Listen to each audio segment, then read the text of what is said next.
మరి ఇప్పుడు ఏం రోగం పుట్టింది నాకు అర్థం కాదు. ఇప్పుడు ఎందుకు గుంటుతుంది అది? ఎందుకు నీళ్ళెత్తలేవు? వస్తున్నాయా ఇప్పుడు? మరి ఏం చేయాలా? లాగులు వలిగేదాకా చంపాలి. మంచి మాట కాకపోతే ఏం చేస్తారు? మంచిగా కట్టిన ఇల్లు పెట్టిపోయి కదా, 5 ఏళ్ళు నడిచింది కదా, మరి మీకేం బీమారీ వచ్చింది నాకు అర్థం కాదు. ఇంత పొడుగు మాటలు మాట్లాడుతుందా? అడ్డం పొడుగు మాట్లాడుతుందా? పొద్దున్న లేతే కేసీఆర్ చావాలి, నువ్వు 1000 జన్మలు ఇచ్చినా నేను చావనా కొడుకు అనుకుంటున్నావు.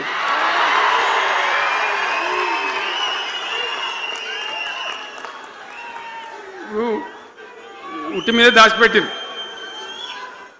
మన ఇళ్ళలో దాతారు కదా, ఏది ఉట్టి ఉట్టి అని ఉంటుంది. ఇప్పుడు మీకు తెలుసో లేదో కానీ ఇప్పుడు ఈ మధ్యలో ఫ్రిడ్జ్లు మోపోయిన మునుపు ఉట్టి అనేది ఉంటుండే.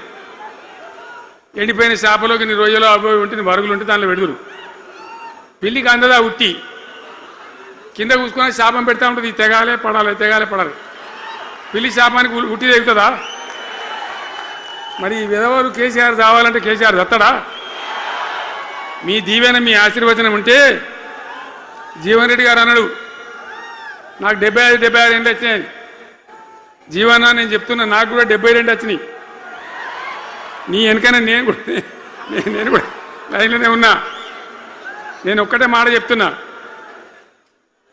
ఈ మా దేశభక్తి శ్రీనివాసేమో నాకు ఇంత పెద్ద కట్ట రాసి ఇచ్చాడు, నువ్వు మాట్లాడాలి ఇవన్నీ. అవన్నీ కాదు. ఇక్కడ దరిద్రం పోయేదాకా,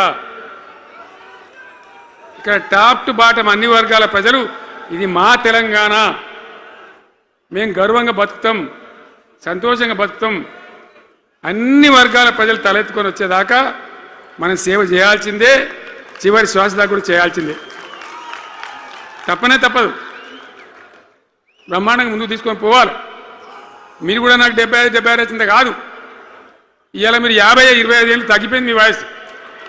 అంత యువకునిలాగా అంత ఉత్సాహంగా ముందుకు దూసుకొని పోదాం.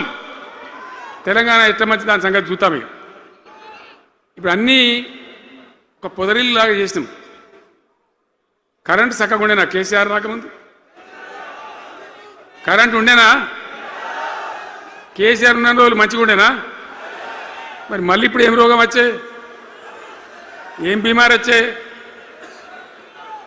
కరెంటు కాకెత్తుకొని పోయిందా? ఆనాడు 7000 మెగావాట్లుంటే ఒక ఏడాది లోపల మంచిగా చేసి 24 గంటల కరెంట్ ఇచ్చినాం, ఒక క్షణం కూడా పోకుండా. ఎప్పుడైనా రిపేర్ అవుతుంది తప్ప, టెక్నికల్ ప్రాబ్లం అవుతుంది తప్ప పోకపోతుండే. అంత మంచి పవర్ సప్లై చేసినాం. దాని తర్వాత యాదాద్రి, భద్రాద్రి, ఇంకా చాలా కొత్త సబ్స్టేషన్లు నిర్మాణం చేసినాం, జనరేటింగ్ స్టేషన్లు పెట్టినాం, 20,000 మెగావాట్లకు తీసుకొని పోయినాం. ఏది దరిద్రులకు రాజ్యం అప్పయ్యే ముందు 20,000 మెగావాట్లకు తీసుకొని పోయినాం. మరి ఏం రోగం వచ్చింది? ఏం బీమారి వచ్చింది? ఎందుకు ఇబ్బంది పెడుతున్నారు? అనేక చోట్ల రైతుల పొలాలు ఎండుతున్నాయి, పేపర్లలో ఫోటోలు వస్తున్నాయి, టీవీలలో వస్తున్నాయి, జనం ఏడుస్తున్నారు. ఎందుకు ఈ బాధ కలుగుతూ ఉంది? ఇది ఆషామాషి వ్యవహారం కాదు, ఇది జీవన మరణ సమస్య, మన బతుకుదెరువు సమస్య. ఓట్లు వేసేటప్పుడు నేను సిల్కలకు చెప్పినట్టు చెప్పిన, ఉల్టా పల్టా ఎటుపడితే అటు వేయకుండా దెబ్బతింటారని చెప్పిన. నా మాట ఇన్నోడు ఇనలే. ఇప్పుడు ఏమైంది? ఏం జరుగుతుంది?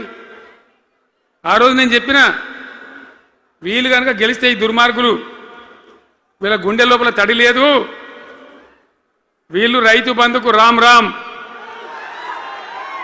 దళిత బంధుకు జై భీమ్. అయిందా? అట్లే పక్క ముచ్చట అనేది. ఇక ఇవాళ ఇప్పుడు జీవన్ రెడ్డి గారు చెప్పిండు, కాంగ్రెస్ వాళ్ళు సభ పెట్టినాడు, కాటారంలో బుడరంలో పెట్టినాడు, ఆడ పైసలు ఎత్తారట.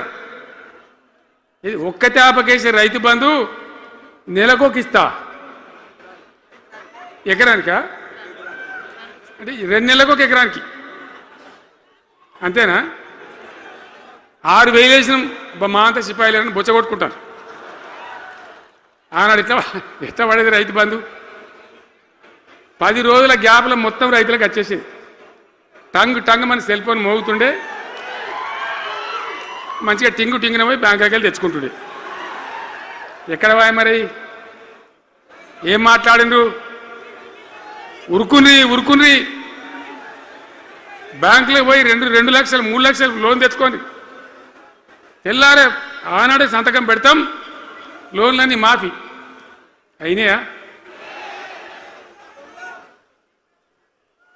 ఇట్లా అడ్డగోలు నోటికొచ్చిన మాటలు చెప్పి ఇష్టం వచ్చిన కథలు చెప్పి అర్రాసు పాడబడినట్ట. కేసీఆర్ 10,000 ఇస్తాడా, మేము 15 ఇస్తాం. పింఛన్లు 2,000 ఇస్తాడా, మేము 4,000 ఇస్తాం. వికలాంగులకు 4,000 ఇస్తాడా, మేము 6,000 ఇస్తాం అనే వరకల్లా మన వాళ్ళు మోసపోయి. నేను చెప్పిన ఇది మోసంరా నాయన, గోసపడతాము, ఇది అయ్యేది కాదు, ఆర్థిక పరిస్థితి లేదు అని నేను చెప్పిన ఆ రోజే మీటింగ్లలో చెప్పిన. కానీ కొద్దిమంది ఆశపడితే ఏమైంది? 1.7%తో బీఆర్ఎస్ ఓడిపోయింది. మనం కూడా 39-40 ఎమ్మెల్యేలు గెలిచినాం. ఇంకో 10 మంది కొద్ది తేడాతోనే ఓడిపోయింది. అయితే 1.7% తేడాతోనే బీఆర్ఎస్ ఓటమి పాలైంది. సరే, మంచి మాట. మరి వచ్చిన ప్రభుత్వం పనిచేయాలి కదా, వాళ్ళకు కూడా అవకాశం ఇవ్వాలి కదా. సరే, మన దాన్ని వాడో వీడో కొంత దుంకులాడినా నేను మాట్లాడలే, నీ బయటికి రాలే, తక్కువ 1-2 సార్లు తప్ప రాలే. వాళ్ళకు కూడా ఛాన్స్ ఇవ్వాలి, అవకాశం ఇవ్వాలి. మనం ఎక్కసంతో ఉండొద్దు, చేయని ఏం పరిపాలన చేస్తారో చేయని, మంచిదే కదా అని చెప్పి అనుకున్నాం. మరి ఏమైతుంది?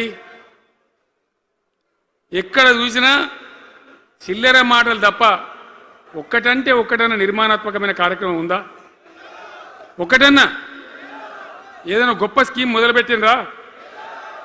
ఒక పొదరిల్లులాగా వడ్డించిన విస్తరలాగా తెలంగాణ మీకు అప్పచెప్పింది. ఎన్నిట్లలో నంబర్ 1 తెలంగాణ. మంచినీళ్ళ సప్లైలో నంబర్ 1, కరెంటు సప్లైలో నంబర్ 1, పర్ క్యాపిటల్ తలసరి ఆదాయంలో నంబర్ 1, రాష్ట్ర స్థూల ఉత్పత్తి జిఎస్డిపిలో నంబర్ 1. ఎన్నిట్లలో కేంద్ర అవార్డు రావాలి.